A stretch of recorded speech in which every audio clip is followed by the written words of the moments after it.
الكريم. أما بعد، أعوذ بالله من الشيطان الرجيم. بسم الله الرحمن الرحيم. اليوم نختم على أفواههم وتكلمنا أيديهم وتشهد أرجلهم بما كانوا يكسبون. صدق الله العظيم وصدق رسوله النبي الكريم، ونحن على ذلك لمن الشاهدين والشاكرين، والحمد لله رب العالمين.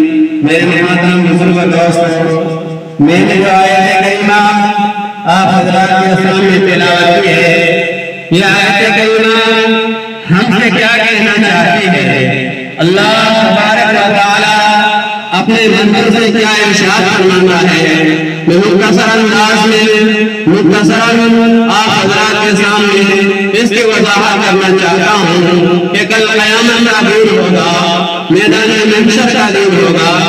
ایک بندے کو فرشتے پکڑ کر اللہ تبارک و تعالیٰ کی بارگاہ میں لائیں گے، وہ اللہ کے حضور کھڑا ہوگا، حساب و کتاب کا وقت ہوگا، اعمال کھولے جائیں گے. اس کو بتایا جائے گا کہ تو نے یہ گناہ کیا، اس کو بتایا جائے گا کہ تو نے اللہ کی یہ نافرمانی کی، اس کو بتایا جائے گا کہ تو نے اللہ تبارک و تعالیٰ کے حکم پر عمل نہیں کیا.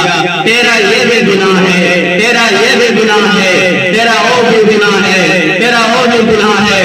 سارے گناہوں کو گنوائے جائیں گے. جب سارے گناہوں کو گنوائے جائیں گے تو بندہ بڑا مایوس ہوگا اور بندہ جھوٹ بولنے کی کوشش کرے گا، جھٹلانا چاہے گا اور ایک ایک گناہ سے انکار کرے گا. اس کو بتایا جائے گا کہ تو جھوٹ بولتا ہے، تو انکار کرتا ہے، لیکن ہمارے پاس گواہ موجود ہے. جب تو گناہ کرتا تھا ہمارے گواہ تیرے ساتھ ہوتے تھے. وہ بندہ بڑا پریشان ہوگا، دائیں دیکھے گا، بائیں دیکھے گا، آگے دیکھے گا، پیچھے دیکھے گا، اسے کوئی نظر نہیں آئے گا. وہ کہے گا کہ مولا یہاں تو کوئی نظر نہیں آیا، گواہ کون ہے؟ اللہ تبارک و تعالیٰ فرمائے گا یہ ہاتھ، یہ جو تمہارا ہاتھ ہے تمہارے خلاف قیامت میں گواہی دے گا. تمہارے پاؤں جس کے ذریعے سے تو چل کر گیا تھا، یہ پاؤں تمہارے خلاف گواہی دیں گے. پھر کیا ہوگا؟ اليوم نختم على أفواههم وتكلمنا أيديهم وتشهد أرجلهم بما كانوا يكسبون.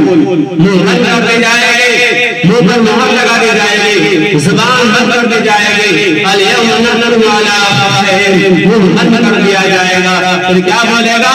یہ ہاتھ بولیں گے، یہ ہاتھ کہے گا کہ تو نے یہ بھی گناہ کیا ہے، تو نے یہ بھی گناہ کیا ہے، تو نے اللہ کی یہ بھی نافرمانی کی ہے، تو نے اللہ کی وہ بھی نافرمانی کی ہے. جسم سارا جو ہے انسان کے خلاف گواہی دے گا. پاؤں کی باری آ جائے گی، پاؤں کہیں گے اے اللہ یہ وہاں چل کر گیا تھا جہاں تو نے منع کیا تھا، یہ وہاں چل کر گیا تھا جہاں تو نے منع کیا تھا. میرے محترم بزرگ دوستو، اس کے بعد بندہ مایوس ہو جائے گا اور اسے کوئی جواب نہیں پڑے گا، وہ مایوس ہو جائے گا.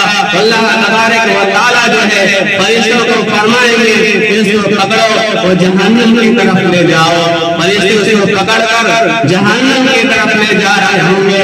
اتنے میں اس کے آنکھوں کے پل پر ایک آنسو نکلے گا اور آنسو کہے گا کہ مولا میں بھی آپ کی بارگاہ میں کچھ کہنا چاہتا ہوں اور آپ کی اجازت ہو. اللہ تعالیٰ فرمائے گا بول کیا کہنا چاہتا ہے؟ تو آنسو کہے گا کہ مولا میں جانتا ہوں کہ گنہگار ہے، میں جانتا ہوں کہ اس کے خلاف اس کے ہاتھوں نے گواہی دے دی، اس کے پاؤں نے گواہی دے دی، اس کے پورے جسم نے گواہی دے دی، لیکن میں اس کے حق میں گواہی دیتا ہوں کہ میرے مولا ایک رات رویا تھا، ایک رات گڑگڑایا تھا اور میں نکل کر پل پر آ گیا تھا، لیکن یہ میرے خوف اور تیرے ڈر کی وجہ سے رویا تھا. اللہ تعالیٰ فرمائے گا کیا یہ میرے ڈر کی وجہ سے رویا تھا، میرے خوف کی وجہ سے رویا تھا؟ آنسو کہے گا ہاں میرے مولا، ہاں میرے خالق، یہ تیرے ڈر سے اور تیرے خوف سے رویا تھا.